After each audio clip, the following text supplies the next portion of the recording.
안녕, 민규쌤입니다. 자, 지난 영상에 이어서 공민왕의 자주성 회복과 내정 개혁부터 살펴보겠습니다. 자, 지난 영상까지 원 간섭기의 고려를 살펴봤고요. 이 시기 원 간섭기의 지배 세력이라고 하면 권문세족이라고 하는 것들이 있었지. 그치? 권문세족이 어떤 사람들인지는 자세히 우리가 아직 다루지 않았지만 이들이 원 간섭기를 주도했던 세력이다라는 정도는 이야기를 했었고요. 그리고 이 문제를 시정하기 위해서, 고치기 위해서 여러 방면의 노력을 했던 왕이 바로 공민왕입니다. 그래서 공민왕의 정책을 살펴볼 거야. 자, 우리 고려 시간 처음 들어갈 때 선생님이 언급을 했었는데, 이왕 우리가 고등학교 1학년 때 한국사를 배우니까 내신이든 수능이든 한국사 능력 검정 시험이든 단독으로 정답으로 물을 수 있는 고려의 왕이 딱 4명 있다 그랬어. 기억나? 첫 번째 일대왕이었던 태조왕건, 그리고 왕권 강화, 호족 숙청, 노비안건법 실시, 그리고 과거제 실시, 광종, 그리고 통치체제 완성, 최승로의 시무 28조 건의, 12목 설치, 지방관 파견, 이런 것들. 그리고 마지막 4번째가 공민왕이었어. 딱 정답으로 물을 수 있는 왕은 4명뿐이다, 이 얘기를 첫 시간에 이미 했었습니다. 자, 그래서 오늘은 공민왕 내용 살펴볼게. 자, 공민왕의 정책은 크게 2가지, 반원 자주정치와 내정개혁 2가지로 구분을 할 수 있습니다. 일단 원나라로부터 벗어나려고 하는 거야. 대표적인 권문세족이라고 할 수 있는 기씨일족을 제거합니다. 기씨일족이라 함은 기철을 비롯한 여러 세력이 되겠지. 여동생이 원나라의 황후까지 오른 인물이잖아. 그러니까 고려에서 날고 길 수 있었다. 이들을 제거했고요. 정동행성 이문소를 폐지합니다. 정동행성이 뭐였는지 기억날 거야. 행성은 관청 이름이었어. 관청. 동쪽 일본을 정벌하러 가기 위한 준비기구였는데 일본 정벌이 실패했음에도 불구하고 끝까지 남아있었어. 특히 정동행성의 하위 기구였던 이문소가 그 골치를 가장 아프게 했던 기구였는데 이를 폐지시켜버렸다. 그리고 쌍성 총관부를 공격해서 무력으로 지금 영토를 수복한 것이죠. 이때 천리장성 이북지역까지 확장하면서 지금 영토가 고려 초기보다, 그리고 천리장성보다 훨씬 더 넓은 영토를 차지하게 되었다. 그리고 왕실의 호칭과 관제를 회복했습니다. 1부 사사제로 격화되었던 관제가 이성육부로 복귀되었다. 전하를 다시 폐하로, 세자를 다시 태자로 이렇게 변화시켰다. 자, 그리고 개혁 정책은 이제 나라를 다시 정상화시키기 위해서 고치는 것이잖아. 그를 위해서는 썩어빠진 권문세족들을 다 깨끗이 씻어내야 해. 그게 핵심이었는데 승려 신돈이라고 하는 인물을 등용해서 전민변정도감이라는 기구를 설치합니다. 요거 한자를 좀 아는가 볼까? 밭전자입니다. 밭전자 한자로 땅이라는 의미야. 땅과 민, 백성 민자지. 땅과 사람들을 변화시킨다는 거야. 변화. 어떻게 변화시키냐? 바를 정자, 바르게. 땅과 백성들을 바르게 변화시키는 임시기구라는 거야. 도감은 임시기구라고 예전에도 얘기했어. 식목도감 이렇게 얘기했지. 자, 그래서 억울하게 빼앗긴 땅, 억울하게 노비가 된 사람들을 풀어주기 위한 조치였다. 밑에 자료 볼게요. 신도는 왕에게 전민변정도감을 설치할 것을 청원하고 근래에 기강이 파괴되어 공전과 사전을 권세가들이 강탈하였다. 스스로 토지를 반환하는 자는 과거를 묻지 않는다라고 공포하였다. 권세가들이 강제로 점유했던 전민을 그 주인에게 반환하였으므로 온 나라가 모두 기뻐하였다. 그런데 여기서 누가 손해봐? 권문세족들이 손해를 보는 것이죠. 근데 권문세족들이 기본적으로 거짓으로 왕의 명령을 위조해서 땅을 빼앗기도 하고요. 그런 활동을 모수사패라고 하는데, 그 그렇게 땅을 빼앗고 그리고 사람들을 강제로 노비로 만드는 이런 모습들이 나타났거든. 이것은 기본적으로 권문세족의 세력을 약화시키고 국가를 정상화하려는 것이었다. 두 번째, 성균관을 중령했다. 중령이 어려우면 개혁했다 혹은 재정비했다 라고 보시면 돼. 이 성균관에서 무엇을 교육했냐면 주로 성리학을 교육했는데, 이 성리학을 공부한 새로운 세력을 정치에 끌어들이게 됩니다. 이들을 신진사대부라고 해요. 자, 그래서 지금의 교장 선생님이라고 할 수 있는 역할을 성균관의 대사성이라고 하는데, 이색이라고 하는 인물을 성균관의 대사성으로 삼아서 교육을 담당하게 하죠. 이 이색의 제자들이 신진사대부의 핵심 세력을 구축하는데, 우리가 이름 잘 들어본 사람들, 포은 정몽주라고 하는 인물, 그리고 삼봉 정도전이라고 하는 인물 뿐만 아니라 사실 더 많습니다만 대표적인 인물, 이런 인물들이 있다. 들어본 적 있죠? 이렇게 살펴보겠습니다. 자, 그래서 공민왕 때 이런 개혁 정책들을 쭉 추진을 하려고 하는데, 사실은 이 외부의 침략으로 인해서 굉장히 국가가 혼란스럽습니다. 심지어 특히 홍건적의 침입을 받고 나서는 왕이 지금의 안동이라고 하는 복주 지역으로 피란 가는 일도 생겨. 그래서 개혁이 안정감 있게 추진되지 못하는 혼란스러운 상황이었다라는 것. 그리고 주로 개혁의 대상이 됐던 권문세족들은 당연히 저항을 하겠죠. 그래서 개혁이 매우 어려웠다라고 하는 것이고요. 추후에 이 개혁을 주도했던 신돈도 제거되고요. 그리고 이를 뒷받침했던 공민왕도 시해되면서 결국은 개혁이 흐지부지 되었다. 이렇게 보시면 되겠습니다. 자, 오른쪽 권문세족과 신진사대부 한번 비교를 해보죠. 사실 권문세족의 개념은 공민왕 이전에 다루는 것이 맞지만 신진사대부와 한번 비교를 하기 위해서 선생님이 따로 뒤로 넣었습니다. 자, 각각 출신부터 보도록 하죠.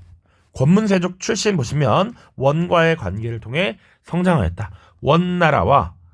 원나라의 귀족 황실과 인척 관계를 맺거나 혹은 몽골어를 할 줄 아는 사람들은 고려에서 대우, 대접을 받았다. 높은 지위를 얻을 수 있었다라고 하는 것이고요. 신진사대부 세력들은 원래 지방의 향리 출신이었는데 교육을 잘 받아서 성균관에 입학하고 이들이 공민왕 때 진출을 하게 되는 것입니다. 중앙 진출 보시면 주로 음서를 통해서 관직에 진출했다. 음서 뭐였지? 음서 조상님의 백으로 5품 이상 고위 관료들, 고위 관리 자제들은 과거 시험도 보지 않고 관직에 등용할 수 있었던 거지. 과거 X 관직 진출. 자, 그리고 이들은요 도평의사사를 기반으로 관직을 독점했습니다. 도평의사사가 뭐지? 라고 하면 우리 초반에 중앙통치기구 다뤘을 때 도병마사가 이름이 바뀐 것이 도평의사사예요. 똑같습니다. 자, 그리고 정동행성 이문소를 통해서 개혁을 방해했다. 누구의 개혁? 공민왕의 개혁을 방해했죠. 자, 반면 신진사대부들은 과거를 통해 관직에 진출했고요. 흔히 중국에서 전래된 신유학, 성리학을 수용해서 현실 개혁에 대한 나름의 소신을 갖게 되죠. 이 당시의 성리학은 현실 개혁적 성향을 갖고 있었다. 그러나 조선시대가 되면 좀 바뀌어요. 그리고 공민왕의 개혁 정치 시기에 의도적으로 지금 육성이 되어서 진출을 했고요. 그 다음 왕인 우왕 때가 되면 독립적인 정치 세력으로 형성되면서 누구를 비판해? 권문세족을 비판하겠지. 너희들은 개혁의 대상이다 라고 하는 것이죠. 경제적으로는 대지주 출신이었고요. 토지를 겸병해서 대농장을 소유했다라는 게 특징. 신진사대부들은 지방 출신이었기 때문에 그렇다고 뭐 가난한 건 아니었지만 주로 중소지주였다 라는 것이고, 외교적으로는 권문세족은 친원적 성향, 신진사대부는 친명적 성향이 강했다라고 보시면 되겠습니다. 자, 고려 후기의 국제관계 변화와 대외 인식 교과서 45쪽 보고 오겠습니다.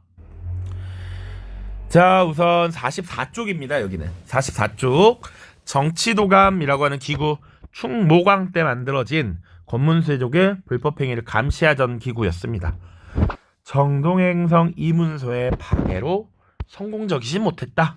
기억하시면 되고요. 텍스트는 거의 그대로 다 다뤘으니까 각자 읽어보시고 지도 보겠습니다. 지금 서경과 그 주변이 동령부라고 하는 지역이었습니다. 동령부, 원나라가 동령부를 설치해서 이 지역을 장악했고, 화주 지역에 쌍성 총관부를 설치해서 원나라가 직접 지배를 했어. 그런데 동령부라는 영토는 충렬왕 때 원나라가 반환을 해줬고요. 쌍성 총관부는 공민왕 때 우리가 무력으로 빼앗아 온 겁니다.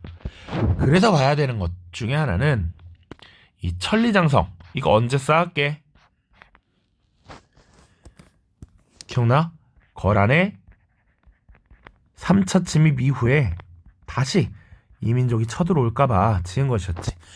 수도였던 개경 주변에는 나성이라고 하는 것을 쌓았고, 국경 지역엔 천리장성을 쌓았는데, 지금 천리장성보다도 훨씬 북쪽에 우리가 영토를 확장해 나가고 있다라고 하는 것 보시면 됩니다. 그래서 고려말 이 정도 영토였고, 실제로 이제 조선시대가 되면 우리가 현재 알고 있는 이 영토를 갖게 되지. 이 영토는 언제 획득한 것이다? 보통 세종대왕 때 확보했다라고 보죠. 4군 6진의 개척. 이것도 조선시대 들어가면 다시 한번 다루도록 하겠습니다. 자. 45쪽에 고려 후기의 국제관계 변화와 대외 인식이라고 되어 있습니다. 자료 1번부터 보도록 하죠. 이승휴라고 하는 인물이 쓴 제왕운기입니다. 원 간섭기에 집필된 이승휴의 제왕운기. 요동에 별도의 하늘과 땅이 있으니 별자리도 중국과 구분된다네. 처음에 어느 누가 나라를 열었던가. 재석의 손자 이름은 단군이로다. 단군이 등장하고 있네. 공주와 혼인하는 은총을 입으니 성대하도다. 황제를 보필하는 이로움이여 몸소 효도를 행하고 왕위에 오르는 복을 받았네. 천자의 누이는 원공주는 대궐을 관장하고 황제의 외손자, 원나라 황제의 외손자니까 우리 고려의 왕인 거야. 세자가 되었네. 조상의 기업은 다시 빛나고 황제의 은혜는 멀리서 적셔온다. 제왕운기의 대외 인식, 세상의 중심 누구야? 천자, 어느 나라의 황제? 원나라의 황제고, 우리는 사실 주변국이다라고 하는 것을 인식하고 있는 것이죠. 요게 하나의 특징입니다. 그리고 우리 뒤에 역사서 파트에서 제왕운기가 한 번 더 나오는데 요거 미리 체크하고 갑시다. 우리 민족의 시조를 단군으로 설정하였다. 자, 이 단군이라고 하는 것을 민족의 시조로 설정한 것이 삼국유사와 제왕운기 두 가지 책이 있습니다. 제왕운기 기억해 두세요. 원을 세상의 중심으로 우리를 주변국으로 인식하였다. 그리고 단군을 우리 민족의 시조로 설정하였다. 오른쪽 정몽주의 상소문입니다. 우리 동방은 예를 다하여 중국을 섬기면서 누가 천하의 의로운 군주인가를 살폈을 뿐입니다. 근래 원이 쫓겨나고 명이 천하를 장악하였습니다. 원이 나라를 잃고 와서 음식을 구하는 것은 잠시 목숨을 연장해 보려는 것입니다. 명에서는 이미 우리를 의심하고 있을 텐데 우리가 원과 통한다는 것을 들으면 죄를 묻는 군사가 수륙으로 한꺼번에 쳐들어올 것입니다. 국가에서는 장차 무슨 말로 그들을 대하겠습니까? 라고 하고 있죠. 이 말은 뭐야? 지금 원나라가 목숨을 연명하려고 음식을 달라고 했는데 이거 주면 우리 큰일 난다라는 거지. 당시의 상황을 봐야 됩니다. 정몽주는 대표적인 신진사대부 세력이었고요. 이 시기는 14세기 후반이야. 이 시기는 국제적으로는 중국의 패권을 원나라에서 명나라로 넘어가는 시기야. 이 시기를 원명교체기라고 합니다. 그래서 이 신진사대부들은 외교적인 성향이 이제 한물간 원나라보다는 명나라를 더 중요시 여겨야 된다라고 인식하고 있었다는 것이지. 그러나 권문세족들은 누구의 권력에 힘입어서 권력을 잡았어? 원나라의 힘에 기대서 권력을 잡은 사람들이기 때문에 여전히 권문세족들은 원나라를 도와주자라고 하고 있고, 신진사대부들은 안 돼, 명나라를 우리가 붙잡아야 해라고 했던 것이죠. 자, 이제 돌아가서 고려가 멸망되는 과정 마무리 짓도록 하겠습니다. 이제 마지막 고려의 멸망과 조선의 건국 살펴보겠습니다. 자, 이제 신진사대부의 등장 우리가 아까 살펴봤었고요. 여기서는 사실 권문세족들도 있었죠. 그런데 이제 이 우왕 때 이후로 신진사대부가 정치 세력화되면서 권문세족의 그 영향력이 계속 약해집니다. 신진사대부의 성장이라는 것도 있고, 사실은 국제적으로는 원나라와 명나라의 교체 시기였기 때문이야. 원명교체기. 자, 그래서 권문세족은 점점 약화되고 이제 고려를 개혁하려는 신진사대부의 영향력이 강해진다라는 겁니다. 자, 그리고 앞서서 공민왕의 개혁 정치가 원활하게 추진되기 어려웠던 이유도 살펴봤었어. 권문세족의 반대도 있었고요. 그리고 외부의 침략도 있었지. 홍건적과 왜구의 침입이 있었습니다. 이 홍건적과 왜구의 침입을 막아내는 과정에서 성장한 세력이 있어. 그들을 신흥무인 세력이라고 하고요. 이 신흥무인 세력과 신진사대부가 고려 말 사회를 주도하는 이런 모습이 나타납니다. 그래서 신진사대부들은 기본적으로 성리학을 공부한 사람들이었고 고려를 개혁해야 된다라고 하는 것, 요새는 동의를 했어. 그런데 이 개혁의 방향이나 속도에 대해서 입장 차이가 있었던 것이죠. 그래서 이 신진사대부가 분화합니다. 조금 더 디테일하게 보자면 실질적으로 신진사대부가 분화한 것은 뒤에 나와 있는 이 위화도 해군 이후라고 보는 것이 좀 더 정확하긴 한데, 이미 사실은 고려라는 나라의 운명이 거의 다했음을 인지한 정도전과 그 주변 세력, 조준과 같은 세력들이 있었고, 고려라는 나라를 유지한 채로 개혁을 할 수 있다라고 믿었던 정몽주나 길제 혹은 그 스승 목은 이색 같은 인물들이 있었던 것이죠. 그래서 신진사대부는 이 온건파와 급진파로 구분을 할 수 있고요. 신흥무인 세력도 과거부터 쭉 오랫동안 무장으로서의 지위를 가지고 성장해온, 세력화해온 최영이 있고요. 진짜 신흥 무장 세력이라고 할 수 있는 이성계가 있었지. 나중에 이 급진파 사대부와 이성계 세력이 결합을 함으로써 하나의 정치 세력으로 성장하게 되는데, 정치적으로는 위화도 해군, 경제적으로는 과전법이라는 제도 시행을 통해서 실권을 장악하고 1392년 조선을 건국하여 고려가 종말을 구하게 됩니다. 이 배경을 간단하게 이제 설명을 하겠습니다. 이 시기 분명 원명교체기라고 했고요. 명나라에서 고려에게 과도한 요구를 하게 됩니다. 뭐 해라, 뭐 해라, 뭐 하지 말아라, 이런 걸 하게 되니 고려 조정에서는 이에 대한 논의가 시작됩니다. 이거 그대로 두면 안 된다. 맞서 싸워야 한다라는 여론이 형성됐고요. 그래서 추진된 정책이 요동 정벌이라고 하는 게 있어. 자, 이 요동 정벌을 추진했던 것은 주로 최영입니다. 최영이 더 이상 저 주원장이 세운 명나라 그대로 봐줄 수 없다. 저들의 큰 코를 한번 다치게 해줘야 된다라고 했던 것이죠. 이에 대해서 사실 이성계는 애초에 반대하던 입장이었습니다. 그래서 안 된다. 작은 나라는 큰 나라를 치는 것이 맞지 않고, 그리고 농번기라서 문제가 있고 날이 덥기 때문에 전염병도 돌 뿐 아니라 날이 더워서 활의 악효가 풀어지고 싸우기 부적합하다, 뭐 이런 이유들을 들었던 것이죠.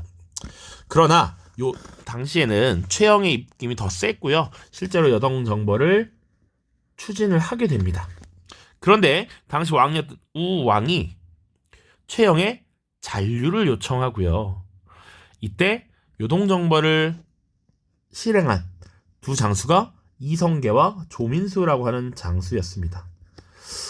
이들이 결국 요동 지역으로 출병을 하게 되고요. 어쨌거나 이 군인에게 명령은 복종해야 될 절대적인 상황이니까 출병을 하게 되고요. 한반도 우리가 흔히 아는 국경 지역, 자, 요렇게 지도가 있을 때,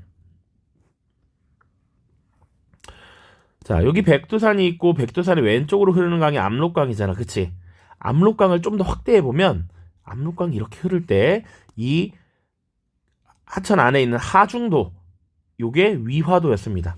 이 위화도라는 섬에서 대기하고 있는데 막 비도 엄청 오고 물살도 엄청 세서 이거 가도 개죽음 당할 텐데 라고 고민이 들게 되는 것이지. 그래서 이 위화도에서 결국 이성계와 조민수가 군사를 돌리게 되고요. 군사를 돌렸다는 건 명령 불복종이잖아. 그래서 결국 개경으로 진격해서 최영과 한판 붙게 되는 것이죠. 그래서 이 위화도 해군 이후 최영과 우왕을 이제 고려 실권에서 실각시켜 버리고 정치적 권력을 장악했다라고 하는 것. 자, 그리고 경제적으로는 이제 신진사대부들의 경제적 기반을 확보하기 위해 과전법이라는 제도를 실시했습니다. 밑에 과전법 볼게. 권문세족에 의한 토지 소유의 폐단을 고치고 신진사대부들이 주도하여 제정한 토지제도였다. 자, 특히 전지만 지급하는 것이 주 내용이었고 수조지를 제공한 땅은 오직 경기도에 한정한다. 이는 과거 권문세족의 폐단을 바로잡고 신진사대부들의 경제적 기반을 마련하는 것이었다. 이렇게 보시면 되겠습니다. 사실 위화도 해군과 과전법은 조선시대 다시 시작할 때 한 번 더 언급이 될 겁니다. 그래서 우리 고려의 정치사 총 4시간 동안 정리를 해봤고요. 다음 시간에는 사회 그리고 문화 파트 정리를 하겠습니다. 모두 고생 많았습니다. 안녕.